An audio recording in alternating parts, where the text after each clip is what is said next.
everybody. All right, how many times have you seen that? What a different world we live in. Who would have ever imagined when we were kids in the 60s, that would be me, and 70s for you, that not only would we have portable phones constantly at our fingertips, it's crazy, but we would actually be able to see people live through our phones. It's amazing. It's amazing. And while that is a big development with lots of positives, it also has its drawbacks, as we saw that poor man in Chicago who was beaten up live on Facebook. God, I know, it's so terrible. All right, here to talk about the pros and cons of things like FaceTime and Facebook Live is our friend Scott Driscoll, owner of Internet Safety Concepts. Thanks for being on the show. My pleasure. So let's get right into it. All right. Well, the good thing about it is we have an opportunity to go live, and there's a lot, like you said, there's a lot of positives to it. Some of the bigger ones right now is Facebook, like you mentioned in the Chicago story. Facebook Live is something, but a push of a button, we can broadcast our lives live through Facebook. Exactly. Other ones, though, that maybe people don't understand, there's a lot of them out there. Instagram. As good as a picture sharing program that is, we can go live with that. Also, other ones are Twitter. There's a couple of very popular ones with teens called Lively, YouNow, and Periscope. And they all have positives, and there's a time and place that we can use them and really enjoy the technology, but there are a lot of safeties that go along with it. Well, a positive, I have to say, my daughter was singing at the Wolfpack game last week, and I was sick and my son was sick, so we were home, but my friend broadcasted on Facebook Live so that I could see it. But she set the privacy so that only I could see it. It wasn't like, you know, everybody could see it. And privacy is one of the biggest things we'll talk about as we go through this, because as you see on the screen, that's a Facebook map live. If you go live on Facebook and you don't have your privacy settings set and you're open to the public, anyone can pipe into your life. And anyone where there's a blue dot? That's live as you go onto Facebook. If you go to the left side of your Facebook screen, you'll see Facebook Live Maps. And if they don't have the privacy settings, anybody can just pop in. Last night I was watching the church service. Are people in the middle of the country misinformed, or they just don't have any lives? Well, it's everywhere, because sometimes we don't think about, we see the fun of it, but we don't think about the safety concerns. Okay. For my company, for you guys, I know you do a lot of teases about your shows, live things like that can be great. Right. If I have a charity event, I think a live broadcast, come on down and see us, it's a fantastic way to use it. The challenge is where we use it from and how much we use and who we're sharing it with. Right. Young people, when they broadcast live, the most common place is their bedroom. Yeah. And that shows a lot of privacy. It shows a lot of it, especially if some of these things use GPS.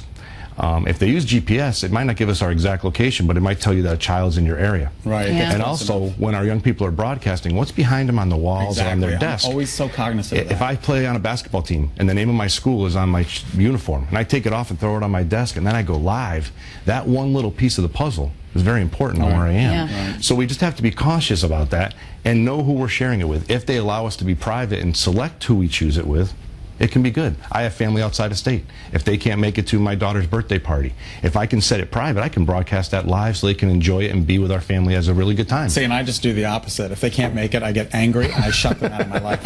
Well, there's a pro to that as well. Yeah. Absolutely. It's all good. So we just have to think about how we use it and when we use it. And I think if parents see their children using these apps and programs, they have to be aware that there are some problems out there. I think one of the problems with young people is we're live.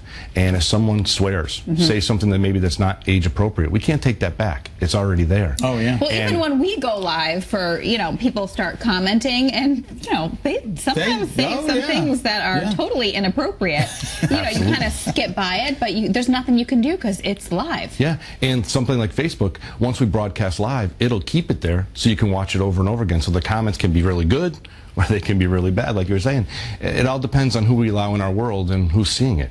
So I really do believe that we have to monitor our accounts. I think if parents see their kids on these things, they have to also assume, hey, maybe it's not just texting with one person. You might be live with the world to see. What is Lively? I've not yet heard of this. Lively is associated with the Musical.ly. Musical.ly is where we can do our music, our dub smash kind of thing, where we can make music videos and lip sync. Lively is the live version that goes along with that, where you can broadcast things live. Is it your voice? Or it's your voice. It's your everything. You are there live broadcasting your life. And that's where a lot of people are sharing way too much information. So if you are on these accounts, you have to set them to private. We have to know who's following us, because if we don't, people can record it, and that can become a huge part of our digital footprint on who we are. We should only approve the people we know and who we want to communicate with. What I always talk to the kids about in schools is we all go to school together, but we're not best friends. Right. And it's okay to say, I'll see you in school, I'll be polite to you, I'll be nice, but I don't want to communicate with you on every day of my life. We're just not friends. And if we start to think that way, I think we can use these things in a much safer way. Wow. Periscope. Same thing. Periscope. What scares me a little bit about Periscope, that was one of the first ones that uses GPS. Yeah. And when you go to Periscope, you can go to the map.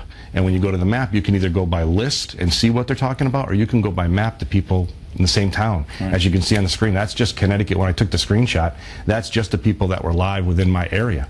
And you can click on it and watch them live. And if you have a Twitter account, you automatically can just go onto Periscope and hit click and go. So that's why the people we allow to follow us, we have to make sure we know who we're communicating And this with. is Twitter. That's Twitter, and it's a newer feature. Can you shut the GPS off? You can. Okay. Under settings, depending on which phone. Certain phones have it. It's an all or nothing. But you can go under and you can disable GPS, which is one of the strongest recommendations I do. You can still broadcast, but you may not be giving your location. Right. We just have to think about safety. A lot of times when the kids broadcast it and they have a problem with it, they come to me and say, I wish I didn't. That's one of the reasons with being live. Sometimes we might not catch it in time, and then we have the afterthought, well, too late, it's already out there live. And YouNow? What is YouNow? YouNow is another one that the kids are using when it comes to broadcasting live. It's just an app where the parents might look at the screen and say, okay, YouNow, just what is it? We need to know what they are, and YouNow is just for live broadcastings. Okay, well, great. Wow, so a lot to think about. It really is amazing. And Twitter, I mean, the President of the United States. Well, Twitter started off with 140 characters. That was the whole draw. We could do quick little things. You follow your local media. I stopped getting a newspaper delivered to my house. I follow you guys and other medias. I get all current, up-to-date stories on tweets. It's awesome. Now we broadcast live. All right, it's incredible. All right, thanks, Scott. My pleasure. We appreciate you being here. All right, as part of his business, Scott speaks to schools and community groups about safety online. You can find his contact information and more on what he does through his website. It's internetsafetyconcepts.com.